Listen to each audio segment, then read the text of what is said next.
സപ്പോർട്ടാണെന്ന് പറയാൻ കാരണം വേറൊന്നല്ല, എന്തോ അവളുടെ അവസ്ഥ ഓക്കെ അങ്ങനെയാണ്. ഇപ്പോഴത്തെ ഒരു സാഹചര്യത്തിൽ അവളുടെ അവസ്ഥ അങ്ങനെയാണ്. നോർമൽ എന്തായാലും ഒരു പ്രഗ്നൻ്റ് ആയിട്ടിരിക്കുമ്പോൾ ഹസ്ബൻഡും ഇനിയിപ്പോൾ ഉമ്മയും ഉപ്പയും ആങ്ങളാരും എല്ലാവരും ഉള്ളൊരു സ്ത്രീക്കും ചിലപ്പോൾ മാനസികമായിട്ട് ആ ഒരു ടൈമിലൂടെ കടന്നു പോകുമ്പോൾ ചിലപ്പോൾ പല ബുദ്ധിമുട്ടുകളും വിഷമങ്ങളും ഉണ്ടാവും. അവർ ചിലപ്പോൾ പലതും വന്ന് ലൈവിൽ പറയുമായിരിക്കും, അല്ലെങ്കിൽ അവരുടെ വീഡിയോസിൽ പറയുമായിരിക്കും. ആ സമയത്ത് പ്രസവിച്ച് കിടക്കുന്ന ഏകദേശം ആ 3-4 മാസം, പ്രസവത്തിൻ്റെ ആ ഒരു മാസം അല്ലെങ്കിൽ പ്രസവിച്ച് കിടക്കുന്ന ആ 3-4 മാസം അവർക്ക് ആ കുട്ടീനെയും കൊണ്ട് ചിലപ്പോൾ വീഡിയോസിൽ തന്നെ വരാൻ പറ്റിയെന്നോ അല്ലെങ്കിൽ വീഡിയോസ് ചിലപ്പോൾ കാണിക്കാൻ പറ്റിയെന്നോ അല്ലെങ്കിൽ വേറെ എന്തെങ്കിലുമൊക്കെ ഒരു ബുദ്ധിമുട്ടോ കാര്യങ്ങളൊക്കെ അവരുടെ മനസ്സിലിപ്പോൾ ഇങ്ങനെ ചിന്തിക്കുന്നുണ്ടാവും. ഞാൻ ആ സമയത്തൊക്കെ എന്ത് ചെയ്യും, അല്ലെങ്കിൽ 4 മക്കൾ ഇനി ഞാൻ ഒറ്റയ്ക്കല്ലേ, ഷാൻ നന്നായി വരുമോ, ഷാൻ നന്നാവാൻ വേണ്ടി ചിലപ്പോൾ ഒരുപാട് ഇപ്പോൾ അവൾ ദുആ ചെയ്യുന്നുണ്ടാവും. അപ്പോൾ അത് അവളുടെ ഒരു ഒരു ഒരു ഒരു ഒരു ഒരു എന്താ പറയുക, ഞാനൊരു പെണ്ണാണ്, അപ്പോഴേക്ക് എന്തോ ഒരു പാവം, കാരണം ഞാനും 3 പ്രസവിച്ചതാണ്. ഞാനും എൻ്റെ കൂടെ ആരുമില്ലാതെ തന്നെ കൂട്ടിനൊരാളെ നിർത്താൻ പോലും നമുക്കന്ന് സാഹചര്യം ഇല്ലാതെ നമ്മളും പ്രസവിച്ചതാണ്. അപ്പോൾ എന്തോ ആ ഒരു കാര്യത്തിൽ മാത്രം, പിന്നെ എവിടേക്കോ അവൾക്കൊരു സ്പെല്ലിംഗ് മിസ്റ്റേക്ക് ഞാനത് കാണുന്നു. പിന്നെ ഒരു 50% അവളെ കൂടെ അല്ലെന്ന് പറയാൻ കാരണം പല വീഡിയോസിലും അവൾ കുറവൻ കുറത്തി എന്നുള്ള വാക്ക് ഉപയോഗിക്കുന്നുണ്ട്, പിന്നെ കറുപ്പ് വെളുപ്പ് അങ്ങനെ ഉപയോഗിക്കുന്നുണ്ട്. പിന്നെ രണ്ടാമത് അവൾ ഉപയോഗിച്ചൊരു വാക്കാണ് ഷാനൊരു അന്യമതത്തിലെ പെണ്ണിൻ്റെ കൂടെ പോയിന്നോ, അപ്പോൾ നീ കാഫിറായില്ലേടാ, നീ കാഫിറായിട്ട് മരിക്കാൻ അല്ലേടാ പോകുന്നത്. അപ്പോൾ അതിലൊക്കെ എനിക്കൊരു സംശയം. കാഫിർ എന്ന വാക്കെന്ന് പറയുമ്പോൾ പലരും പറയുന്നത് നന്മയിലൂടെ പോവാത്ത തിന്മയിലൂടെ പോകുന്ന ആളുകളെയാണ് കാഫിർ എന്ന് പറയുക എന്നുള്ളതാണ് എന്നെ പഠിപ്പിച്ചിട്ടുള്ളത്. അപ്പോൾ നജ്ലയുടെ വാക്ക് കേട്ടപ്പോൾ ഹിന്ദു മതത്തിലെ ആളുകളെയാണോ അല്ലെങ്കിൽ അന്യമതസ്ഥിലേക്ക് ഇവൾ കാഫിറായിട്ടാണോ കാണുന്നത് എന്നുള്ള, അപ്പോൾ അങ്ങനെ ഉള്ളൊരു അതിനൊന്നും ഞാൻ യോജിക്കുന്നില്ല. അങ്ങനെയൊന്നും നമ്മൾ പറയാൻ പാടില്ല. ഓക്കെ, സ്വന്തം ഭർത്താവിൻ്റെ കയ്യിലിരിപ്പ് കൊണ്ട് അല്ലെങ്കിൽ ഒരു 50% നജ്ലയ്ക്കും ഈ ഷാൻ എന്ന് പറയുന്ന വ്യക്തി അവളുടെ വീടിൻ്റെ ഉള്ളിൽ നിന്ന് അവളുടെ ഉമ്മ കാണുന്ന സമയത്തും ഷാൻ എന്ന് പറയുന്ന വ്യക്തി നല്ലോണം മദ്യപിച്ചിട്ടുണ്ടായിരുന്നു എന്നാണ് പറയണത്. അപ്പം മദ്യപിച്ച ഒരാളെ കൂടെ കൂട്ടുമ്പോൾ അല്ലെങ്കിൽ മദ്യപിച്ച ഒരാളെ നമ്മുടെ വീട്ടിലേക്ക് വിളിക്കുകയാണെന്നുണ്ടെങ്കിലും അയാളുടെ കൂടെ ജീവിക്കുകയാണെന്നുണ്ടെങ്കിലും നമ്മൾ ഏകദേശം മനസ്സിലാക്കണം, മുൻപുള്ള ജീവിതങ്ങളെല്ലാം നമുക്ക് മദ്യം കൊണ്ടാണ് തകർന്നത്. അപ്പം ഇനി വീണ്ടും ഞാനൊരു മദ്യപാനിയെ തിരഞ്ഞെടുത്ത് എൻ്റെ ജീവിതം നശിപ്പിക്കണോ എന്നൊന്ന് ചിന്തിക്കായിരുന്നു. പക്ഷെ എന്തുകൊണ്ട് അവൾ ചിന്തിച്ചില്ല. ഇപ്പോൾ അവൾ പറയുന്നുണ്ട് മക്കളുടെ ഭാവി നമ്മൾ ഒരു കുഴിയിലേക്ക് എടുത്ത് ചാടുമ്പോൾ നമ്മൾ ശ്രദ്ധിക്കണം. കുഴിയിലേക്ക് എടുത്ത് ചാടിയിട്ടുണ്ടെങ്കിൽ ആ കുഴിയിൽ നിന്ന് കര കയറ്റാൻ ഒരാളും നമ്മളെന്നെ കൈതന്ന് സഹായിക്കൂല. ആ കുഴിയിലേക്ക് ഒന്നും കൂടി അങ്ങോട്ട് തള്ളിയിടാനും ചവിട്ടി താഴ്ത്താനും പരിഹസിക്കാനേ നോക്കുള്ളൂ.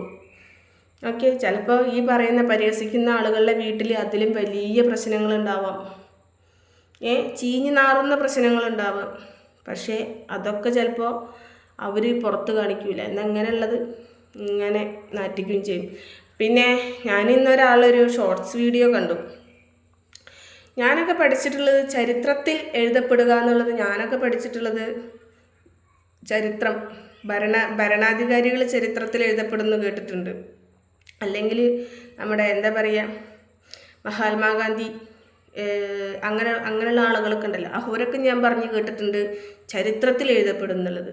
ഇന്നൊരു ചാനലിലെ ഒരു സ്ത്രീ വന്ന് പറയുന്നു, എൻ്റെ ചാനലും ഞാനും ചരിത്രത്തിൽ അറിയപ്പെടുന്നത് തൻ്റെ ഇടമുള്ള മഹതിയായിട്ടാണ്.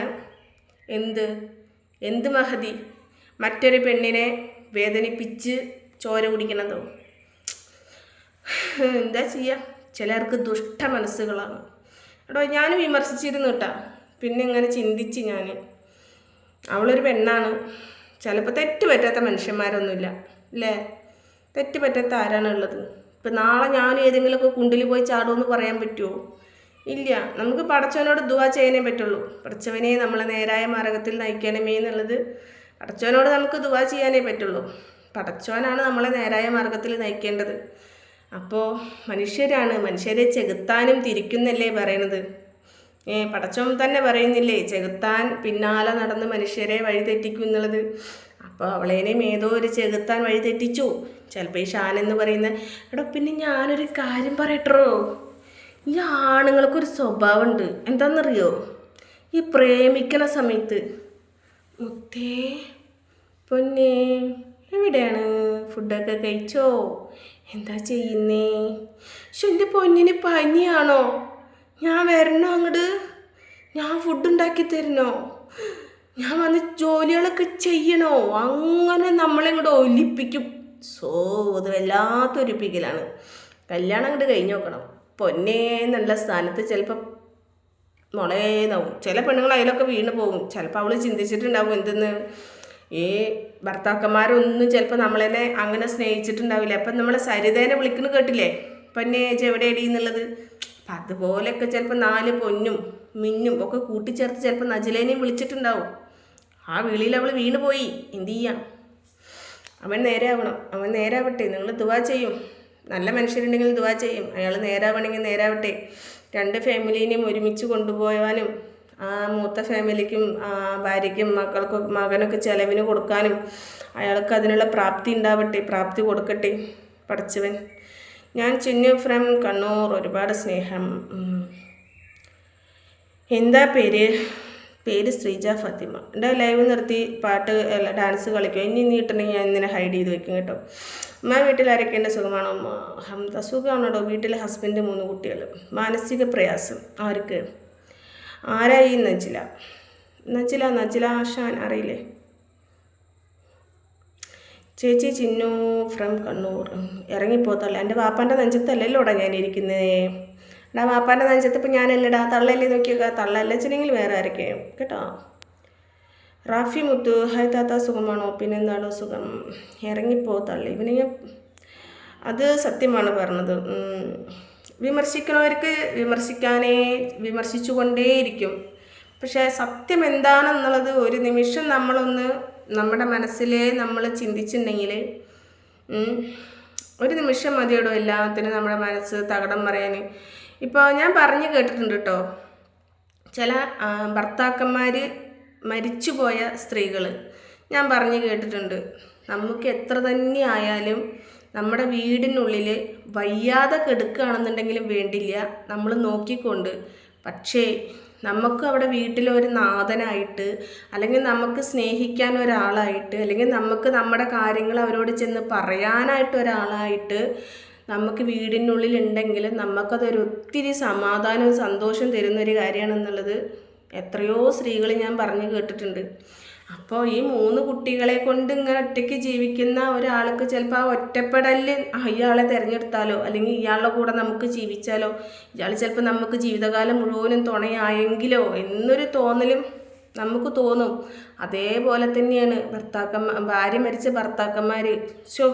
അവരെന്താ പറയുക പറഞ്ഞത്, ഭാര്യ മരിച്ചിട്ട് നമ്മൾ ജീവിക്കണതിൽ അർത്ഥമില്ല എന്ന് പറഞ്ഞ പുരുഷന്മാരുണ്ട്.